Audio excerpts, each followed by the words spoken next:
Sir ಸಮಸ್ಯೆ ಇರಬಹುದು, ಸಮಸ್ಯೆ ಕೂತು ಪರಿಹರಿಸಿಕೊಳ್ಳೋದಕ್ಕೆ ಒಂದು ಜಾಗ ಇರುತ್ತೆ, ಅದಕ್ಕೆ ವ್ಯಕ್ತಿಗಳಿರ್ತಾರೆ, ಅವ್ರ ಸಮ್ಮುಖದಲ್ಲಿ ಕೂತ್ಕೊಂಡು ಮಾತಾಡಿದ್ರೆ ಯಾವ ಸಮಸ್ಯೆನೂ ಇರಲ್ಲ ಸರ್.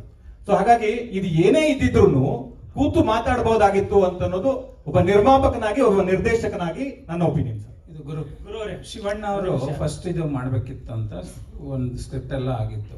ಅವರು ಮಾಡ್ಬೇಕಾಗಿದ್ದ ಸ್ಕ್ರಿಪ್ಟ್ಗೂ ಈ ಸ್ಕ್ರಿಪ್ಟಿಗೂ ಎಷ್ಟು ಬದಲಾವಣೆ ಮಾಡ್ಕೊಂಡಿದ್ದೀರಾ?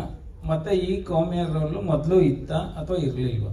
ಸರ್ ಇದು ಆ ಕತೆ ಏನಿದೆ, ಚಂದ್ರಶೇಖರ್ ಬಂಡಿಯಪ್ಪ ಅವ್ರ ಕತೆ ಏನಿದೆ, ಅದರ ಆ ಕತೆ ಒಂದು 20% ಅಂದ್ರೆ ಇದು ಒಂದು 80% ಚೇಂಜ್ ಆಗಿರುವ ಒಂದು ಕತೆ.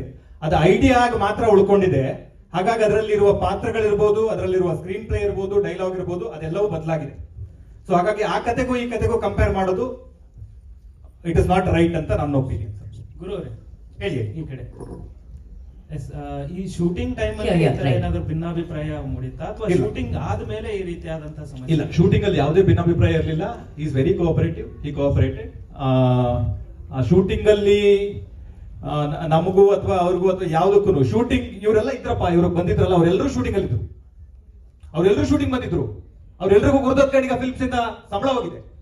ಅವ್ರು ಯಾರನ್ನು ನಮ್ಗೆ ಸ್ಟ್ರೇಂಜರ್ಸ್ ಅಲ್ಲ, ಅವರೇ ಬಂದು ಇವತ್ತು ಎದುರು ನಿಂತು ಇದೇನಿದು ಆಶ್ಚರ್ಯ ಅಂತ ಮಾತಾಡ್ತಾ ಇರೋದು ನನಗೆ ಆಶ್ಚರ್ಯ. ಸರಿ, ಈ ವಿವಾದಕ್ಕೆ ಒಂದ್ ತೆರೆ ಎಳೆದು ಇನ್ನು ಸಿನಿಮಾ ಬಗ್ಗೆ ಮಾತಾಡೋದಾದ್ರೆ ಸಿನಿಮಾ ಈಗ ಸಹಜವಾಗಿ ನೀವು ಒಂದಿಷ್ಟು ಪ್ರತಿ ಸಿನಿಮಾನು ಕೂಡ ನಿಮ್ಗೆ ಸ್ಪೆಷಲ್, ಸಿನಿಮಾದ ಬಗ್ಗೆ ಎಷ್ಟು ಕಾಳಜಿ ಇದೆ ಅನ್ನೋದು